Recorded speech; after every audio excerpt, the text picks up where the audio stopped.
it's great to have you stopping by. I'm John Zidar, aka the Stock Wizard. This is On Top and Hot, and this is the last weekend of August. Now, what I normally like to do on this show is to share a hot penny stock with you.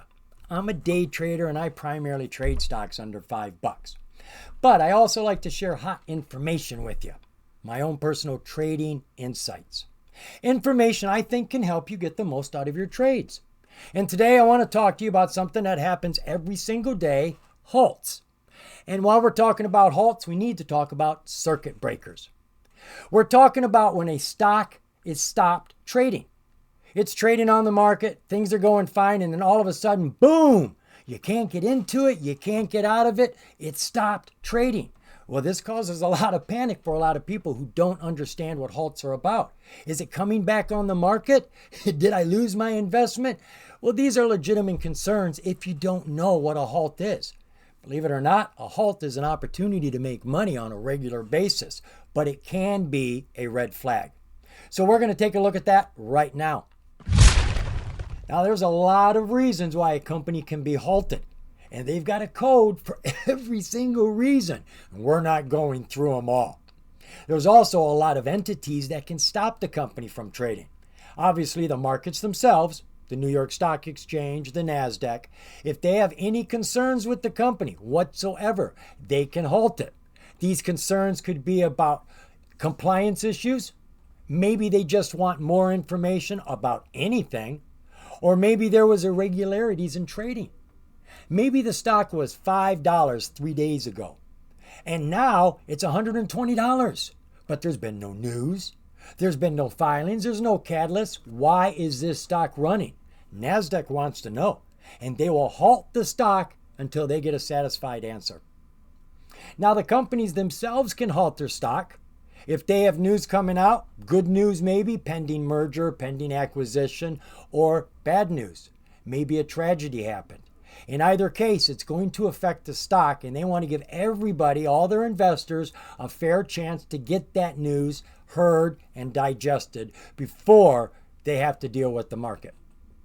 Now, what we're talking about here are halts for just one stock, one company.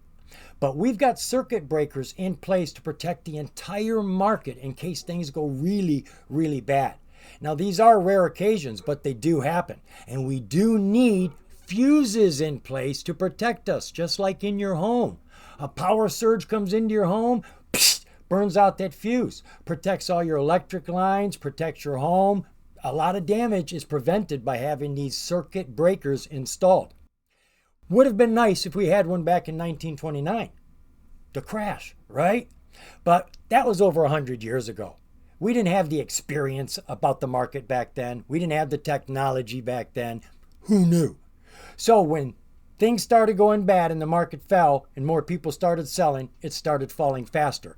More people started selling until panic set in and people started selling everything and the market hits the floor. Egads! Now we've got a 10-year depression. Now, I'm not saying that the crash of the market caused the 10-year depression, but it played a big part in it. And had we controlled that crash, maybe the depression wouldn't have lasted so long. It wasn't until actually 1987 that we got any circuit breakers put in place. And again, we had to have our butt whooped to learn a lesson. It was the Dow Jones in 1987. It fell 22% in one day, which caused a chain reaction not only in the U.S. but around the world. And just about $2 trillion were lost in that one day. And back in the mid-'80s, $2 trillion was a lot of money. More recently, we had the whole market shut down during COVID.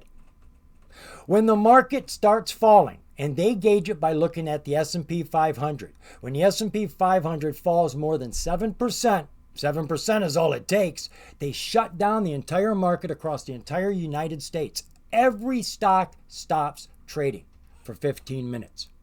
Then it comes back on the market. If it continues to decline and hits 13% fall in one day, another 15-minute halt on the entire market. Every single stock stops trading. And we did that 4 times through COVID. on 4 different days. We only went down to the 7%. We never hit the 13%. And after 13%, their next one is at 20%. And if you hit 20% down on the S&P 500 in one day, they will shut down the entire market for the entire day. The rest of the day, it will not open up. Now, what I like to do, folks, is to monitor these halts by going to either the New York Stock Exchange or the NASDAQ. Both of these places have their own halt pages, and these halts are being kept up chronologically. So when you come to the page, whatever you see right then and there is what's happening right then and there.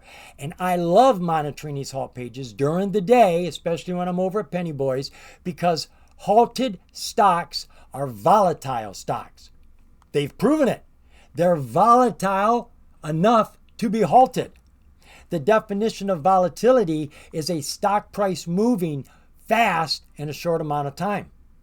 And that's what causes it to be halted. And volatility is the number one key ingredient you want as a day trader, as a scalper. You want stocks that are moving. So finding halted stocks is great. And you can get into these stocks with most brokers during the halt, though your order isn't going to take place until the stock is out of halt. You could place your orders during the halt, or you can monitor what the stock was doing, because during the halt, everything is froze. You get to look at the charts. You get to look at the MAs. Are they climbing? Are the technicals climbing? Is the volume coming in strong? Is the price rising? Now, there's no guarantee that because you see everything rising, it's going to rise.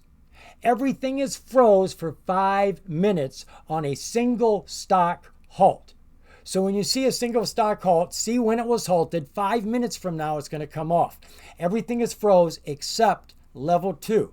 Down at the bottom or off on the side, showing you the queuing up of the stocks that is going to be sold or bought. And you can see the prices as they're accumulating. And this is backing up. This is becoming constipated pressure in the market. All these orders are building up. So when it comes back on the market, they have to do a controlled market open. They have to match stocks properly. And I don't know how they do it, because it is a crazy moment as soon as the stock comes out of halt. Now, when these stocks come out of halts, we're going to mark them. You're going to mark the highs and watch them, folks, because you can make money on halted stocks. That was the whole beginning point, is that these are opportunities for you. Now, I've got another video that talks about 2 different strategies that you can use on halted stocks. One, you put in the order while the stock is halted, and most brokers will allow you to do that. You can cancel your order, change your order as long as it's halted. You can do anything you want. Or you can wait until after the stock comes out of halt. There's a whole nother strategy there. And I've got a video that covers both of those. Check that out. You're going to love it. So halts happen to protect us, folks, to give us time to think, to slow the market down, to keep it from crashing. All of it is there not to hurt us, but to help us. And if you monitor halted stocks as a day trader, you're going to find you have plenty of opportunities to make money with them. In most cases, they're a good thing. The only time halts are really bad is when all the market is falling. Then, of course, you're going to run over to options and start playing your puts, aren't you? So follow these halts every single day, folks. Go watch the other videos so you know how to play those halts and make some money. Halts happen every single day. Why miss out on it? Remember, the more you know, the more you're going to grow. See ya.